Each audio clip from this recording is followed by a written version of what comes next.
The use of flamethrowers in warfare has always struck fear into enemy soldiers. When these terrifying weapons made their debut during the First World War, they caused widespread panic and a harrowing death for those on the receiving end. But their initial use was just a man-portable version. During the Great War, there were trials with vehicles and tanks affixed with flamethrowers, but none saw use in combat. It wouldn't be till the Second World War where tanks would be fitted with these weapons and sent into combat. In today's video, we look at the flamethrower tanks of World War II.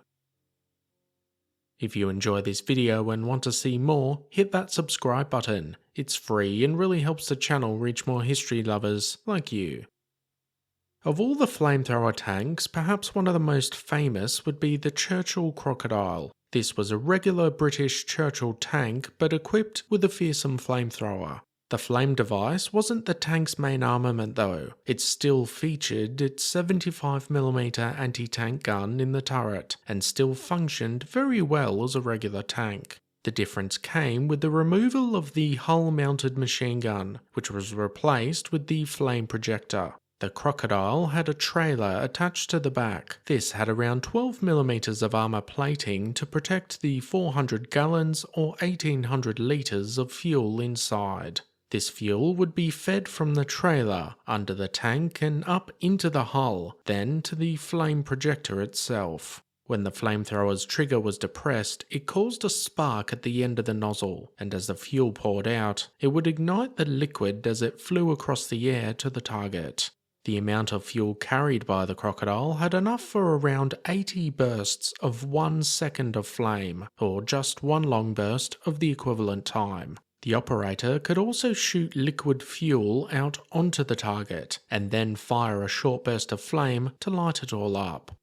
Around 800 kits allowing regular Churchills to be turned into Crocodiles were created during the Second World War. Several hundred of these would be sent into combat, with many of these seeing action during the invasion of Normandy. Further Crocodiles would be seen in Italy and eventually, as the war went on, further east as the Allies pushed towards Germany. Tanks were incredibly successful in their intended use. Churchill tanks were heavily armoured and allowed them to generally get within range for the flamethrower to do its thing. The flame was able to shoot out at a range of around 110 metres or 120 yards. Most of their targets were bunkers or pillboxes. All they needed was a small opening for the flame to enter, and any enemy soldier within would likely not survive. There are plenty of reports of German soldiers surrendering just at the sight of the flame coming towards their position. The United States had worked alongside the British for many projects, and particularly admired the Churchill Crocodile. Therefore, the idea to complete a similar conversion to their M4 Sherman seemed straightforward. The Sherman Crocodile was another flame tank which saw action during the war. Much the same design as the British version, it featured an armoured trailer feeding fuel to the tank. However, the layout for the Sherman's flame projector was different to that of the Churchill. The Americans decided to keep the hull-mounted machine gun and instead place the flame projector above that and level with the turret. This did have a slight downfall in restricting the turret's traverse in that direction. The flamethrower would be operated by the bow gunner, who also had control of his 30 cal machine gun. The Sherman Crocodile saw limited production, but did feature in the latter stages of the war.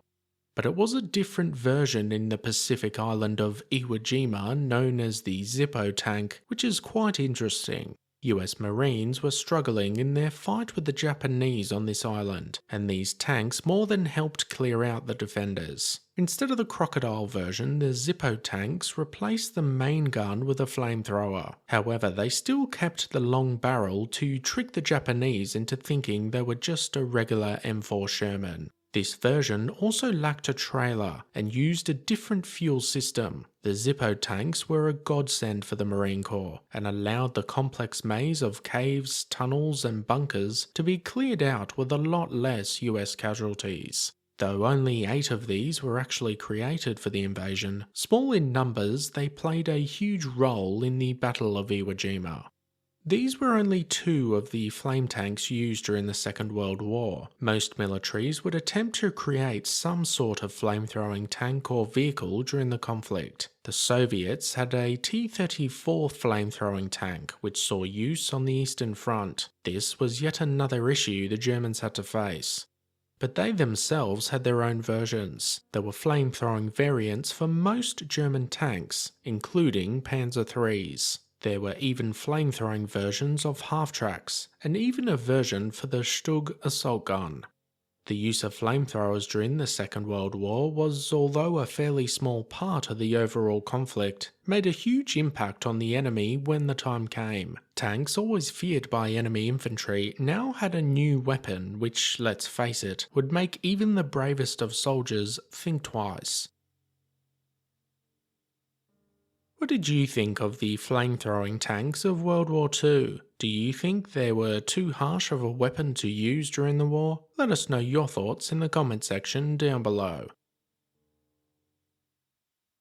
As always guys, thanks for watching. Be sure to hit that subscribe button if you want to expand your knowledge and join the growing Premier History community.